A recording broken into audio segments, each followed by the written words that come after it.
વિદ્યાર્થીની બહેનો અને મિત્રો, આજે આપણે એક નવા ટૉપિક ઉપર ચર્ચા કરવાના છીએ અને એ યુનિટ 3માં આપેલું છે વેપાર નીતિઓ. સામાન્ય રીતે કોઈપણ સત્તા સ્થાને બેસે ત્યારે પહેલો જ પ્રશ્ન વિરોધ પક્ષ ઊભો કરતા હોય છે કે તમે તમારી નીતિઓ જાહેર કરો, નાણાકીય નીતિ જાહેર કરો, રાજકોષીય નીતિ જાહેર કરો, વિદેશ વેપાર નીતિ જાહેર કરો. આવી સૌપ્રથમ ચર્ચા થતી હોય છે અને આ પ્રકારે આંતરરાષ્ટ્રીય વેપારમાં પણ એક વેપાર નીતિ કેવા પ્રકારની છે, તમે કયા પ્રકારની વેપાર નીતિ અપનાવવા માગો છો, વેપાર નીતિને તમે મુક્ત રાખો છો, વેપાર નીતિને અંકુશિત કરવા માગો છો, સંપૂર્ણ અંકુશિત કરવા માગો છો કે સંરક્ષિત કરવા માગો છો. આવા ઘણા બધા પ્રશ્નો વેપાર નીતિ સાથે સંકળાયેલા છે. જ્યારે એક દેશ બીજા દેશ સાથે આંતરરાષ્ટ્રીય વેપારથી જોડાય ત્યારે આ પ્રશ્ન ખૂબ મહત્ત્વનો છે કે તમે વેપારથી જોડાયા પછી તમે કયા પ્રકારની વેપાર નીતિને અનુસરશો. એટલે આ બાબત ખૂબ અગત્યની બને છે, કારણ કે વેપાર કેટલા પ્રમાણમાં અસ્તિત્વમાં આવશે, વેપારથી કોને કેટલો લાભ થશે, વેપારથી કોને કેટલું નુકસાન જશે અને વેપારની પરિસ્થિતિ દેશ માટે કેવી હશે, એનો આધાર વેપાર નીતિ ઉપર રહેલો છે. વેપાર નીતિ ખૂબ અગત્યની છે. સામાન્ય રીતે એક દેશ બીજા દેશ સાથે જોડાય ત્યારે પોતાની વેપાર નીતિ જાહેર કરતા હોય છે. જેમ નાણાકીય નીતિ જાહેર કરે, બજેટ નીતિ જાહેર કરે, વિદેશ નીતિ જાહેર કરે, એમ વેપાર નીતિ પણ જાહેર કરતા હોય છે. અને એ વેપાર નીતિ જાહેર કરે ત્યારે દરેક દેશ આ વેપાર નીતિથી કોને કેટલો લાભ થશે એની ગણતરી કરતા હોય છે. અલબત્ત આપણે જે ચર્ચા કરી એ ચર્ચાનો મુખ્ય સાર એ હતો કે કોઈ પણ વેપાર એ છેવટે નફાને કારણે અસ્તિત્વમાં આવેલો છે. નફાનું પ્રમાણ કેટલું છે એ વસ્તુ જુદી છે, પણ જે વેપારમાં ખોટ જતી હોય એને વેપાર ગણવામાં આવતો નથી. નફાકારકતા એ વેપારનું મૂળભૂત કારણ છે. નફા સિવાયનો વેપાર સંભવી શકે નહીં અને એટલા માટે દરેક દેશ પોતાના આંતરરાષ્ટ્રીય વેપારમાં જોડાતા પહેલાં પોતાની વેપાર નીતિ જાહેર કરે છે અને એ વેપાર નીતિ ખૂબ અગત્યની છે. અને એ વેપાર નીતિને આધારે દેશને કેટલા પ્રમાણમાં લાભ કે ગેરલાભ થવાનો છે એ નક્કી થતું હોય છે. વેપારની દિશા કેવી હશે, વેપારનું પ્રમાણ કેટલું હશે, એના આધારે એક દેશે બીજા દેશ પાસેથી કેટલા પ્રમાણમાં વિદેશી ભંડોળ એકત્ર કર્યું હશે, કેટલા પ્રમાણમાં એ વિદેશ વેપારમાં સજ્જતા ધરાવે છે. આ બધી જ બાબતો એ વેપાર નીતિ ઉપર આધારિત છે. એટલે વેપાર નીતિઓ અને વેપાર નીતિ સાથે સંકળાયેલા મુદ્દાઓ ખૂબ જ અગત્યના છે. સામાન્ય રીતે વેપાર નીતિનો અર્થ જે કરવામાં આવ્યો છે એ વેપાર નીતિનો અર્થ સમજ્યા પછી આપણે મુક્ત વેપારનો અર્થ, સંરક્ષિત વેપારનો અર્થ, મુક્ત વેપારના લાભ અને મુક્ત વેપારના ગેરલાભ એના વિશે ચર્ચા કરીશું. વેપાર નીતિ એટલે શું? એક તો દેશના બાહ્ય આર્થિક સંબંધોને નિયંત્રિત કરતા તમામ પગલાઓ. બાહ્ય આર્થિક સંબંધો એટલે આંતરરાષ્ટ્રીય વેપારથી જોડાયેલા દેશો સાથેના સંબંધો. આર્થિક સંબંધો એટલે તમે વેપારથી જોડાયેલા દેશો સાથેના સંબંધોની વાત છે. એટલે વેપાર નીતિ એટલે દેશના બાહ્ય આર્થિક સંબંધોને નિયંત્રિત કરવા માટે લેવાતા તમામ પગલાં. એ પગલાં વિવિધ સ્વરૂપે હોઈ શકે. એટલે એટલા માટે એવું કહેવામાં આવ્યું છે કે એને નિયંત્રિત કરવા માટે લેવાતા વિવિધ પગલાં, એટલે એને વેપાર નીતિ તરીકે ઓળખવામાં આવે છે. બીજી બાબત છે કે સાર્વભૌમ સરકાર વસ્તુ કે સેવાની આયાત કે નિકાસ અવરોધતા કે પ્રોત્સાહિત કરતા જે પગલાં લે છે એને વેપાર નીતિ કહે છે. સાર્વભૌમ સરકાર એટલે શું? આની ચર્ચા આપણે કદાચ આંતરિક વેપાર અને આંતરરાષ્ટ્રીય વેપાર શા માટે જુદો પડે છે એ વખતે ચર્ચા કરી હતી કે અલગ સિદ્ધાંતની શા માટે જરૂર છે. જો આંતરિક વેપાર અને આંતરરાષ્ટ્રીય વેપાર અને એના કારણો અને મૂળભૂત હેતુ એક જ હોય, નફો એનો મૂળભૂત હેતુ હોય, તો શા માટે અલગ સિદ્ધાંતની જરૂર પડે છે? તો એ અલગ સિદ્ધાંતની શા માટે જરૂર પડે છે એમાં એક મુદ્દો આપણે ભણ્યા હતા કે સાર્વભૌમત્વ. સાર્વભૌમત્વ એટલે કોઈપણ દેશ આઝાદ થયો હોય પણ એનું બંધારણ અસ્તિત્વમાં ન આવ્યું હોય, એને કાયદાઓ અસ્તિત્વમાં ના આવ્યા હોય, એની ન્યાયપાલિકા અસ્તિત્વમાં ના આવી હોય, ન્યાયાધીશો અસ્તિત્વમાં ના આવ્યા હોય, માત્ર એ આઝાદી પ્રાપ્ત કરી હોય પણ એ સાર્વભૌમ છે એમ કહેવાય નહીં. સાર્વભૌમ ત્યારે કહેવાય કે એની પાસે પોતાના કાયદાઓ હોય, એની પાસે પોતાનું શાસન હોય, એની પાસે પોતાના ન્યાયપાલિકાઓ હોય અને એ પોતે જ એ કાયદા ઘડતા હોય અને પોતે જ એનું પાલન કરાવતા હોય, ત્યારે એ સાર્વભૌમત્વ સરકાર છે એમ કહેવાય. એટલે બંધારણનો જ્યાં સુધી અમલ થયો ન હોય, કાયદાઓનો અમલ થયો ન હોય, ન્યાયતંત્ર અસ્તિત્વમાં ન આવી હોય, ત્યાં સુધી માત્ર આઝાદી મળી છે એમ કહેવાય, પણ એ દેશ સાર્વભૌમત્વ ધરાવે છે એમ ન કહેવાય. એટલે સાર્વભૌમત્વ શબ્દ વાપર્યો છે કે સાર્વભૌમ સરકાર વસ્તુ કે સેવાની આયાત કે નિકાસને અવરોધતા કે પ્રોત્સાહિત કરતા જે કંઈ પગલાં લે છે એને વેપાર નીતિ તરીકે ઓળખવામાં આવે છે. શરૂઆતના અભ્યાસમાં આપણે એવી ચર્ચા કરી હતી કે વેપાર નીતિમાં સૌથી મહત્ત્વનું કોઈ સાધન હોય તો આ પ્રકારના વિવિધ પગલાં છે, એમાં જકાત એ મુખ્ય હતું. જો કે જકાત ઉપરાંતના બીજા ઘણા બધા પગલાં છે, પણ જકાત એ મુખ્ય છે. અને એ જકાતની સાથે સાથે જકાતને પ્રોત્સાહિત કરવી કે જકાત ઉપર નિયંત્રિત કરવું, પ્રતિબંધ કરવો, એ બહુ અગત્યની બાબત છે. વાહન વ્યવહારના દરનું નિયંત્રણ કરવું, બેન્કિંગના કડક નિયમો કરવા, અથવા તો વેપાર નીતિના બીજા કેટલાક આયાત જકાતો છે, એ સૌથી અગત્યનું પગલું છે. એટલે વેપાર નીતિના એક અગત્યના અંગ તરીકે આયાત જકાતો આજે વધુ મહત્ત્વની ગણાય છે. અગત્યના અંગ તરીકે આયાત જકાતોની સાથે સાથે વર્તમાનમાં તમે જુઓ તો વેપારને નિયંત્રિત કરવો કે વેપારને મુક્ત રાખવો, એના માટે કેટલાક બીજા કાયદાઓ પણ અસ્તિત્વમાં આવે છે, જેમ કે વેલ્યુ એડેડ ટેક્સ, તેને વેટ તરીકે ઓળખવામાં આવે છે. જકાતને સ્થાને બીજા કાયદાઓ અસ્તિત્વમાં આવ્યા છે, પણ જકાત એ વેપારને નિયંત્રિત કરવા માટેનું કે વેપારને પ્રોત્સાહિત કરવા માટેનું એક અગત્યનું સાધન બને છે. એટલે વેપારને નિયંત્રિત ક્યાં તો અનિયંત્રિત કે મુક્ત સ્વરૂપનો હોય તો દેશની વેપાર નીતિ એ મુક્ત વેપારને પ્રોત્સાહન આપનારી હોય કે વેપારને નિયંત્રિત કરનારી હોય કે સંરક્ષણ નીતિનો વાળી હોય, કઈ પ્રકારની જ એ બહુ અગત્યનું છે. એટલે વેપાર નીતિને સંરક્ષણ આપવામાં આવ્યું છે, વેપાર નીતિને મુક્ત રાખવામાં આવી છે, વેપાર નીતિને અમુક અંશે સંરક્ષણ આપવામાં આવ્યું છે, અમુક અંશે મુક્ત રાખવામાં આવી છે. એ એના વિવિધ સ્વરૂપો છે કે તમે એને નિયંત્રિત કાં તો અનિયંત્રિત કાં તો મુક્ત સ્વરૂપની રાખી શકો છો. એટલે વેપાર નીતિ જે છે એ કાં તો મુક્ત વેપારને પ્રોત્સાહન આપનારી હોય, કાં તો વેપારને નિયંત્રિત કરનારી હોય. કેટલેક અંશે વેપારને નિયંત્રિત કરે, કેટલેક અંશે વેપારને મુક્ત પણ રાખે છે. મેક્સ વેબર નામનો અર્થશાસ્ત્રી જણાવે છે તે પ્રમાણે, તે મુજબ બંનેમાંથી મુક્ત વેપાર કે સંરક્ષણ કઈ વેપાર નીતિ સારી તે અંગે અર્થશાસ્ત્ર કોઈ અભિપ્રાય આપી શકતું નથી. અર્થશાસ્ત્ર બંને નીતિઓના પરિણામો દર્શાવવાનું કાર્ય કરે છે. સામાન્ય રીતે જે વેપાર નીતિ રાષ્ટ્રીય આવક વધારી શકે તે ઇચ્છનીય કહેવાય, અને જે નીતિથી રાષ્ટ્રીય આવકમાં મહત્તમ વધારો થાય, આર્થિક સુખાકારીમાં વધારો થાય, રાષ્ટ્રીય પેદાશમાં વધારો થાય તો તે નીતિ સ્વીકારવી જરૂરી છે. જ્યારે વેપાર નીતિનું સ્વરૂપ કયા પ્રકારનું છે અને વેપાર નીતિમાં મુક્ત વેપાર અપનાવવો કે સંરક્ષિત વેપાર અપનાવવો, કયા પ્રકારની વેપાર નીતિ સારી છે, અને એ અંગે અર્થશાસ્ત્ર તટસ્થ રીતે કોઈ અભિપ્રાય આપતું નથી. અર્થશાસ્ત્ર તો માત્ર એટલું જણાવે છે કે બંને નીતિના પરિણામો શું પ્રાપ્ત થશે એ પરિણામો દર્શાવે છે. એટલે પરિણામો દર્શાવવાનું કાર્ય અર્થશાસ્ત્ર કરે છે. અર્થશાસ્ત્ર એ આ નીતિ સારી છે ને આ નીતિ ખરાબ છે એવું દર્શાવતું નથી. સારી કે ખરાબ એ અંગેનો કોઈ અભિપ્રાય આપતું નથી. એના પરિણામો શું હશે એ પરિણામોનો નિર્દેશ અર્થશાસ્ત્ર આપે છે કે તમે જો મુક્ત વેપાર નીતિ અપનાવશો તો આ પ્રકારનું પરિણામ હશે, અને સંરક્ષિત વેપાર અપનાવશો તો આ પ્રકારનું પરિણામ હશે. એટલે પરિણામો દર્શાવવાનું કાર્ય કરે છે.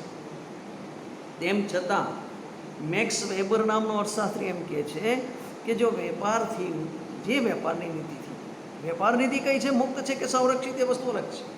શબ્દ એવો વાપર્યો છે કે જે વેપારની નીતિથી રાષ્ટ્રીય આવકમાં વધારો કરી શકાય અથવા તો એનાથી આર્થિક સુખાકારીમાં વધારો થાય, દેશની રાષ્ટ્રીય પેદાશમાં વધારો થાય, તો એવી નીતિ સ્વીકારવી જરૂરી છે. રાષ્ટ્રીય આવકમાં થતા વધારાની સાથે આવકની વહેંચણીમાં સુધારો થાય તેવી વેપાર નીતિ દેખીતી રીતે જ આવકારદાયક હોય એ તો બહુ સ્વાભાવિક છે. સમાનતાની વાત કરવામાં આવી છે કે રાષ્ટ્રીય આવકમાં વધારો થાય એ વધારાની જે આવક થાય રાષ્ટ્રીય આવકમાં, અથવા તો વધારાની જે પેદાશ થાય, અથવા તો જે વધારાની રાષ્ટ્રીય આવકમાં ઉમેરો થાય છે, વધારાની જે રાષ્ટ્રીય આવક પેદા થાય છે એ વધારાની રાષ્ટ્રીય આવકની વહેંચણીમાં પણ સુધારો થવો જોઈએ.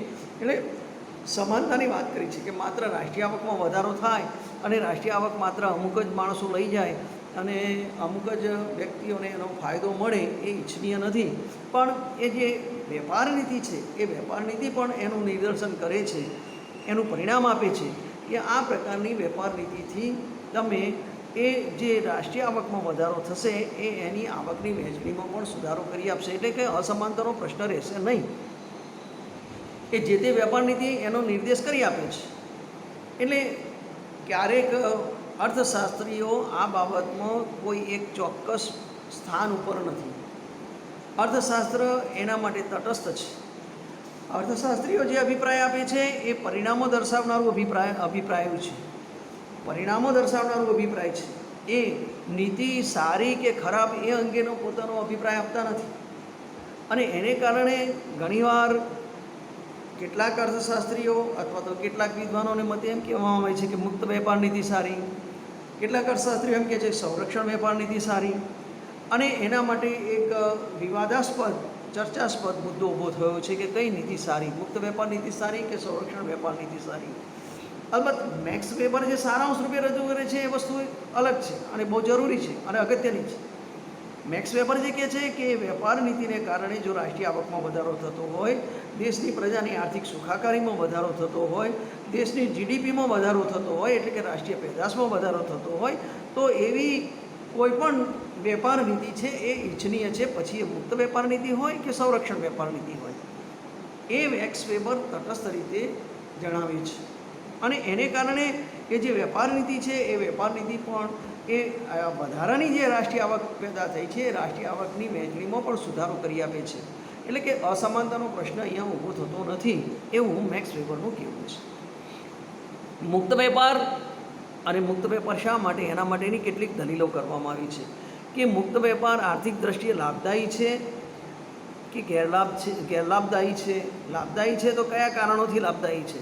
તો મુક્ત વેપારની તરફેણ કરનારા જે અર્થશાસ્ત્રીઓ છે એમણે જે દલીલો આપી છે, મુક્ત વેપાર એટલે કોઈપણ પ્રકારના બંધનો સિવાયનો વેપાર, મુક્ત વેપાર એટલે કોઈપણ પ્રકારના નિયંત્રણ સિવાયનો વેપાર, મુક્ત વેપાર એટલે કોઈપણ પ્રકારના આર્થિક બંધનો સિવાયનો વેપાર, જેમાં ન તો જકાત લાગુ પડે છે, ન વેટ લાગુ પડે છે, ન તો બીજા કોઈપણ પ્રકારના અંકુશો વેપાર ઉપર લાગુ પડતા નથી.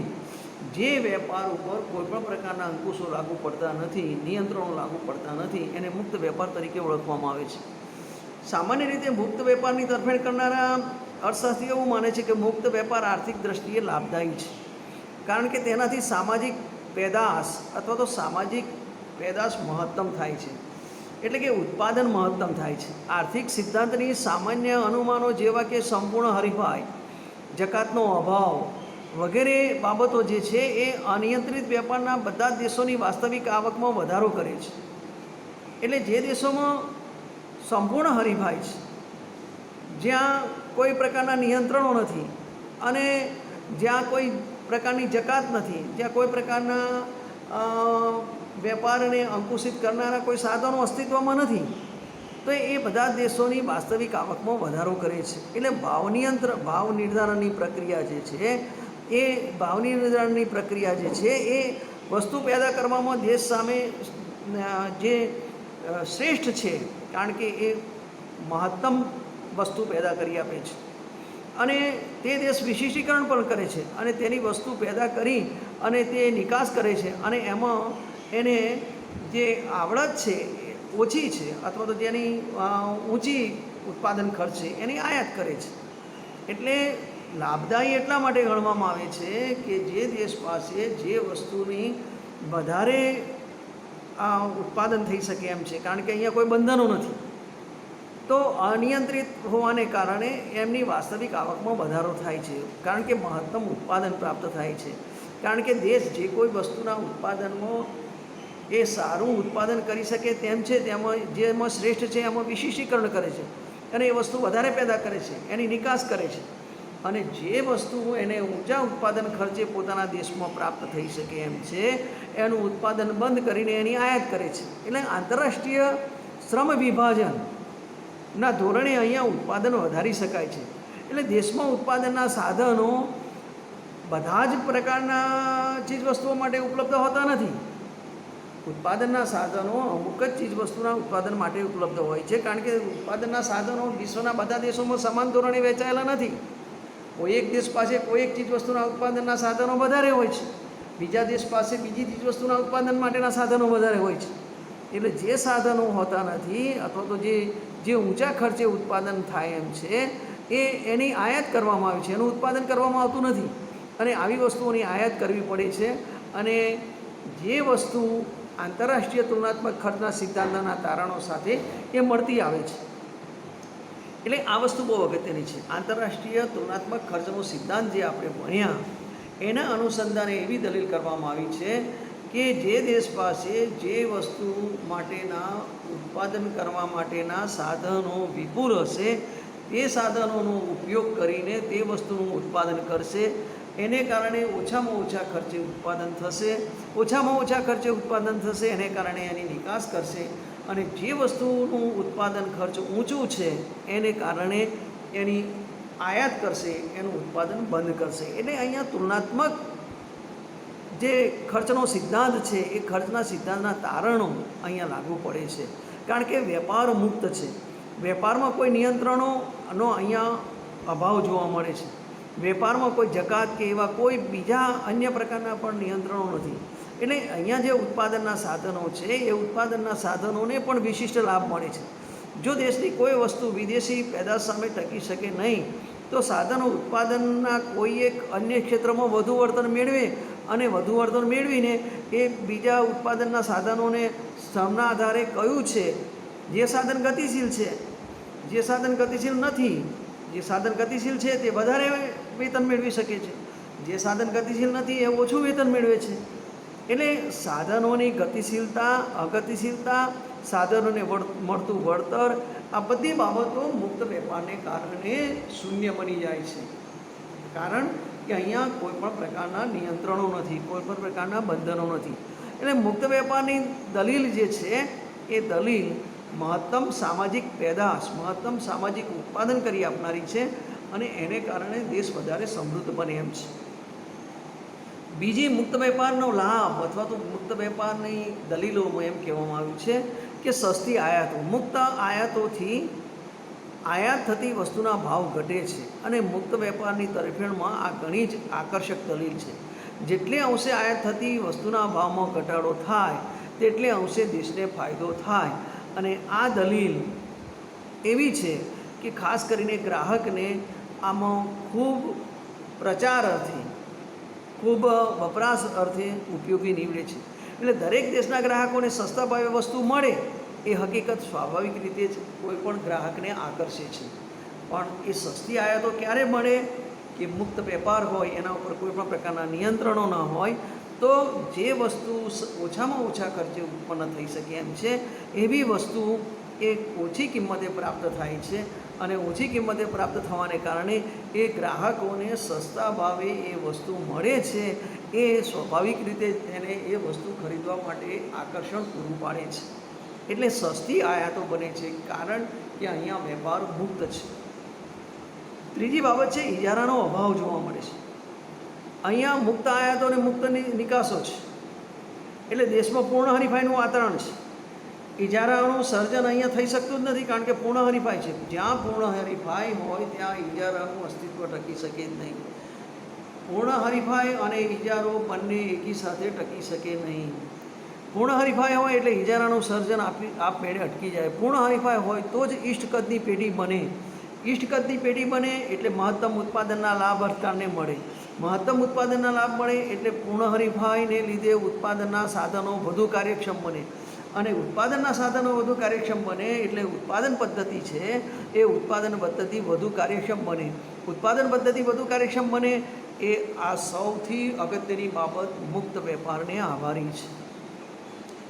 સામાન્ય રીતે જો તમે ઉત્પાદનના સાધનોને એના મહત્તમ ઉત્પાદનની કક્ષાએ લઈ જવા હોય તો ઉત્પાદનના સાધનોને સંપૂર્ણ રીતે મુક્ત રાખવા જોઈએ.